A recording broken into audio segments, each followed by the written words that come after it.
पढ़ते हैं परिसंचरण तंत्र के बारे में। परिसंचरण तंत्र यानी कि परिसंचरण तंत्र ब्लड रुधिर, स्टडी ऑफ ब्लड क्या कहलाता है तो हेमेटोलॉजी कहलाता है। स्टडी ऑफ ब्लड क्या कहलाता है तो हेमेटोलॉजी। हेमेटोलॉजी क्या है तो स्टडी ऑफ ब्लड यानी कि रुधिर का अध्ययन हेमेटोलॉजी कहलाता है। रक्त एक संयोजी ऊतक है। रक्त क्या है तो रक्त एक संयोजी ऊतक है। रक्त एक संयोजी ऊतक है। रक्त परिसंचरण तरल अंग है यानी कि रक्त परिसंचरणीय तरल अंग है। इसकी मात्रा मेल में तो 5 से 6 लीटर होती है और फीमेल में 4 से 5 लीटर होती है। यानी कि मेल में कितनी होती है तो मेल में 4 से 6 लीटर होती है। यानी कि लड़कों में तो 5 से 6 लीटर होती हैं और लड़कियों में 4 से 5 लीटर होता है। बॉडी का वेट 7% होता है। यानी कि बॉडी का वेट कितना होता है 7% होता है। इसको मापने का यंत्र है हीमोसाइटोमीटर यानी कि हीमोग्लोबिन को मापने का यंत्र का नाम बताइए। यानी कि खून को मापने का यंत्र का नाम बताइए तो हीमोसाइटोमीटर। हीमोसाइटोमीटर हीमोसाइटोमीटर हीमोसाइटोमीटर किसको मापता है तो ये रुधिर को मापता है। Haemocytometer haemocytometer.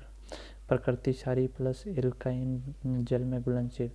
इसकी प्रकृति क्या है तो क्षारीय प्लस एल्काइन जल में घुलनशील है। ब्लड का पीएच 7.4 होता है। यानी कि ब्लड का पीएच कितना होता है तो ब्लड का पीएच 7.4 होता है। कलर हीमोग्लोबिन की वजह से होता है। यानी कि हीमो तो आयरन को प्रदर्शित करता है। हीमो किसको प्रदर्शित करता है तो यह आयरन को प्रदर्शित करता है और ग्लोबिन के प्रोटीन को प्रदर्शित करता है। हीमोग्लोबिन की मात्रा मेल में 14 से 16 ग्राम यानी कि 14 से 16 ग्राम और फीमेल में 10 से 14 ग्राम। यानी कि मेल में 14 से 16 ग्राम और फीमेल में 10 से 14 ग्राम। रक्त का निर्माण लाल अस्थिमज्जा में होता है। यानी कि रक्त का निर्माण कहाँ पर होता है तो रक्त का निर्माण लाल अस्थिमज्जा में होता है। लाल अस्थिमज्जा में रक्त का निर्माण होता है। कॉकरोच व मकड़ी के रक्त का रंग सफ़ेद हीमोलिम्फ के कारण होता है। यानी कि कॉकरोच व मकड़ी का रंग कैसा होता है तो सफ़ेद होता है। सफ़ेद होने का कारण क्या है तो हीमोलिम्फ के कारण। हीमोलिम्फ के कारण हीमोलिम्फ के कारण कॉकरोच व मकड़ी का रंग सफ़ेद होता है। हीमोलिम्फ के कारण कॉकरोच व मकड़ी का रंग सफ़ेद होता है। ऑक्टोपस के रक्त का रंग नीला। यानी कि ऑक्टोपस का कैसा रंग होता है तो नीला होता है। किसके कारण होता है तो हीमोसाइनिन से होता है। हीमोसाइनिन की वजह से ऑक्टोपस का रंग नीला होता है। हीमोसाइनिन की वजह से ऑक्टोपस का रंग नीला होता है। रक्त में पदार्थ 2 प्रकार के होते हैं, ठोस पदार्थ और तरल पदार्थ। यानी कि रक्त में रक्त के पदार्थ 2 प्रकार के होते हैं। कितने प्रकार के होते हैं 2 प्रकार के। एक ठोस पदार्थ, एक तरल पदार्थ। ठोस पदार्थ व तरल पदार्थ। कोशिका 45% आरबीसी डब्ल्यूबीसी बिंबाणु यानी कि ठोस पदार्थ हैं ये कोशिका। और तरल पदार्थ में प्लाज्मा जो कि 55%, प्लाज्मा 55% और कोशिका 45%। प्लाज्मा जो कि तरल होता है। प्लाज्मा यह एक तरल पदार्थ है। यानी कि प्लाज्मा क्या है तो प्लाज्मा यह तरल पदार्थ है। इसका कलर येलो बिलिरुबिन की वजह से होता है। यानी कि प्लाज्मा का रंग पीला किसकी वजह से होता है तो बिलिरुबिन की वजह से पीला होता है। यानी कि बिलिरुबिन की वजह से पीला होता है प्लाज्मा का रंग। प्लाज्मा का संगठन देखते हैं तो वाटर, पानी कितना होता है प्लाज्मा में तो 90% पानी होता है। कितना परसेंट पानी होता है 90% होता है। ग्लूकोज, साल्ट लवण और खनिज और प्रोटीन 9%, बाकी 1% देख लेना। प्लाज्मा को थ्रोम्बिन या प्रोथोबिन या फाइब्रिनोज, एल्क्यूनेज, ग्लोब्यूटिन प्रोटीन पाए जाते हैं प्लाज्मा में। फाइब्रिनोजन प्रोटीन रक्त का थक्का बनाने में सहायक है। यानी कि कौन सा प्रोटीन रक्त का थक्का बनाने में सहायक है तो फाइब्रिनोजन प्रोटीन रक्त का थक्का बनाने में सहायक है। फाइब्रिनोजन प्रोटीन रक्त का थक्का बनाने में सहायक है। अब पढ़ते हैं प्लाज्मा यह पानी की कमी से बचता है व वृद्धि व विकास करवाता है। यह शरीर के ताप को नियंत्रित करता है। यानी कि प्लाज्मा शरीर के ताप को टेम्परेचर को नियंत्रित करता है। रक्त का थक्का बनाने में सहायक है। ग्लूकोज को विभिन्न कोशिकाओं तक पहुंचाता है। यानी कि प्लाज्मा ग्लूकोज को विभिन्न कोशिकाओं तक पहुंचाता है। इसका पीएच 7.4 को मेनिटेन करता है, यानी कि pH 7.4 को मेंटेन कौन करता है, तो प्लाज्मा pH 7.4 को मेंटेन करता है और ग्लूकोज को विभिन्न कोशिकाओं तक पहुंचाता है, रक्त का थक्का बनाता है, ताप को नियंत्रित करता है। और बाकी प्लाज्मा से फाइब्रिनोजन को निकाल दिया जाए तो सीरम कहा जाता है, यानी कि प्लाज्मा से फाइब्रिनोजन प्रोटीन निकाल दिया जाए, यानी कि प्लाज्मा से फाइब्रिनोजन प्रोटीन निकाल दिया जाए तो क्या कहते हैं, तो सीरम कहते हैं। सीरम किसे कहते हैं, तो प्लाज्मा से फाइब्रिनोजन प्रोटीन को निकाल दिया जाए तो सीरम कहते हैं। प्लाज्मा से फाइब्रिनोजन प्रोटीन को निकाल दिया जाए तो सीरम कहते हैं। ठोस पदार्थ में देखते हैं। ठोस पदार्थ में आरबीसी, डब्ल्यूबीसी और क्या है, आरबीसी, डब्ल्यूबीसी और यही है। अब पढ़ते हैं आरबीसी, एरिथ्रोसाइट दूसरा नाम है, यानी कि आरबीसी का दूसरा नाम क्या है, तो एरिथ्रोसाइट।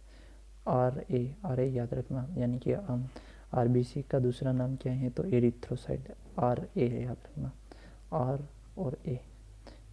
आर से आरबीसी का यानी कि लाल रक्त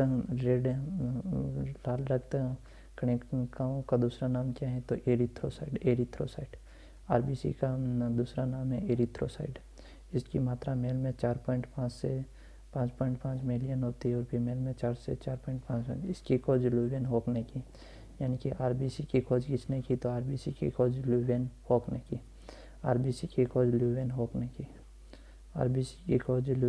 की। रक्त की सबसे छोटी कोशिका है, यानी कि रक्त की सबसे छोटी कोशिका कौन सी है, तो आरबीसी रक्त की सबसे छोटी कोशिका है। निर्माण लाल अस्थि मज्जा में होता है, यानी कि आरबीसी का निर्माण कहाँ पर होता है, तो लाल अस्थि मज्जा में आरबीसी का निर्माण होता है। इसका लाइफ टाइम कितना है, तो 120 दिन है, यानी कि आरबीसी लाल रक्त कणिकाओं का लाइफ टाइम कितना है, तो 120 दिन है। उसके बाद इसकी मृत्यु हो जाती है। इसकी मृत्यु यकृत व प्लीहा में होती है, यानी कि लाल रक्त कणिकाओं की मृत्यु कहाँ पर होती है, तो यकृत यानी कि प्लीहा में होती है। यकृत है वह प्लीहा में होती है।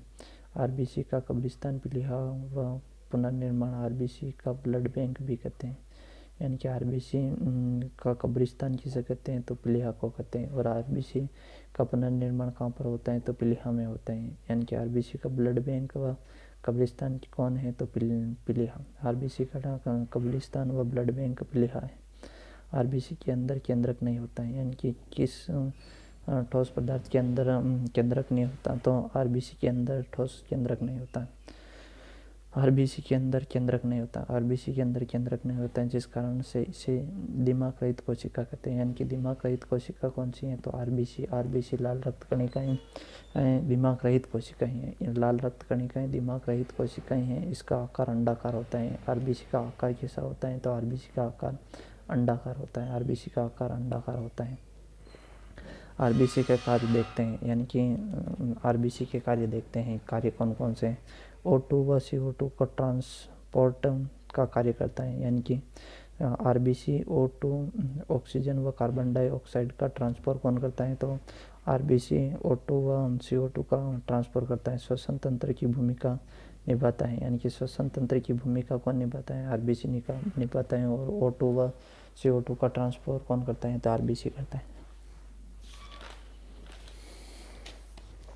आरबीसी की बीमारी, आरबीसी की कमी से एनीमिया, खून की कमी होती है, यानी कि लाल रक्त कणिकाओं की कमी से क्या होता है, तो एनीमिया यानी कि खून की कमी होती है आरबीसी। और आरबीसी की अधिकता से पॉलीसाइथेनिया होता है, यानी कि आरबीसी की लाल रक्त कणिकाओं की अधिकता से कौन सा रोग होता है, तो पॉलीसाइथेमिया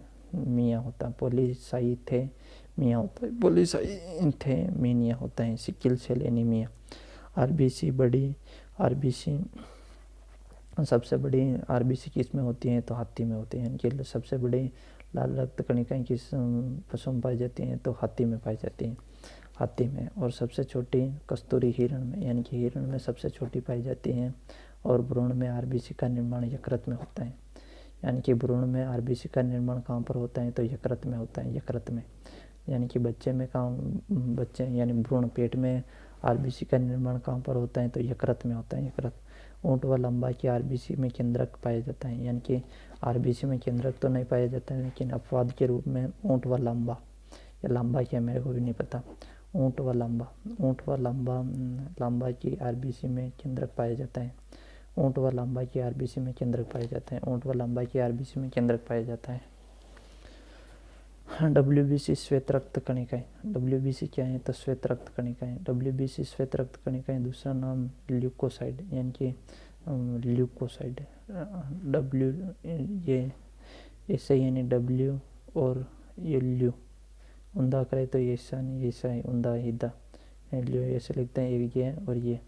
WBC श्वेत रक्त कणिकाएं, दूसरा केंद्रक ल्यूकोसाइड, याद रखने के लिए ये ल्यूकोसाइड होता है, यानी कि श्वेत रक्त कणिकाओं, इसका दूसरा नाम क्या होता है? तो ल्यूकोसाइड होता है। ल्यूकोसाइड WBC का ल्यूकोसाइड। इसकी खोज एडरन व एडिसन ने की, यानी कि इसकी खोज श्वेत रक्त कणिकाओं की खोज किसने की? तो एडरन व एडिसन ने की। एडरन व एडिसन ने किसकी खोज की? तो श्वेत रक्त कणिकाओं की खोज की एडरन व एडिसन ने मात्रा 80,000 से 8,000 से 10,000, यानी कि 100 ml रक्त की सबसे बड़ी कोशिका होती है, यानी कि WBC रक्त की सबसे बड़ी कोशिका होती है। WBC रक्त की सबसे बड़ी कोशिका होती है। इसका निर्माण अस्थि मज्जा में होता है, यानी कि WBC का निर्माण कहाँ पर होता है? तो अस्थि मज्जा में होता है, और RBC का निर्माण तो लाल अस्थि मज्जा में होता है, और इसका निर्माण अस्थि मज्जा में होता है। इसका लाइफ टाइम 2 से 4 दिन होता है, और उसका 120 दिन होता है, और WBC का लाइफ टाइम 2 से 4 दिन होता है। ऑन एवरेज यह रक्त में ही मरता है, यानी कि यह रक्त में ही मरता है, और वह प्लीहा में मरता है, वहीं पुनर्निर्माण होता है। इसका आकार अनियमित होता है, और उसका आकार अंडाकार होता है। अमीबा, उदाहरण के लिए अमीबा।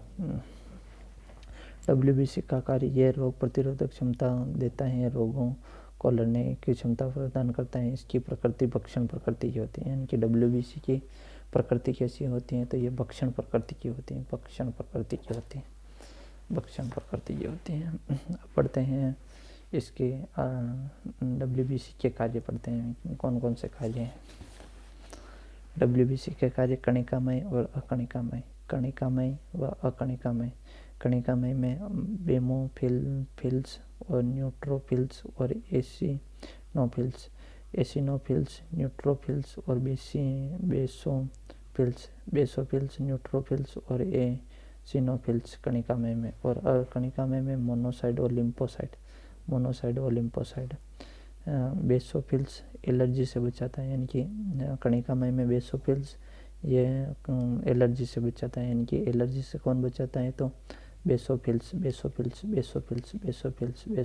एलर्जी से बचाता है, यानी कि याद रखना, बेसोफिल्स एलर्जी से बचाता है। किससे बचाता है? बेसोफिल्स तो एलर्जी से बचाता है। और न्यूट्रोफिल्स व मोनोसाइड, ये न्यूट्रोफिल्स या मोनोसाइड यह भक्षण प्रकृति का होता है। इसिनोफिल्स एलर्जी व बीमाणु जनित रोग। मोनोसाइट व लिम्फोसाइट भविष्य की रोग प्रतिरोधक क्षमता, यानी कि भविष्य की रोग प्रतिरोधक क्षमता कौन है? तो अकणिकामय में मोनोसाइड और लिम्फोसाइड।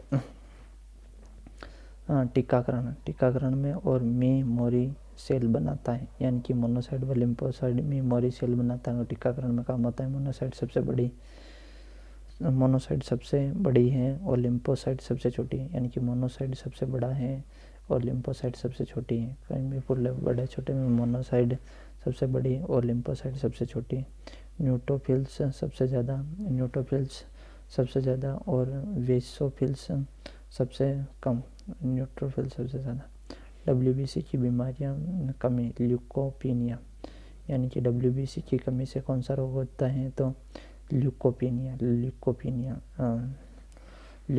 किसकी कमी से होता है? तो WBC, यानी कि लाल रक्त कणिकाओं की श्वेत रक्त कणिकाओं की वजह से ल्यूकोपीनिया रोग होता है। ल्यूकोपीनिया।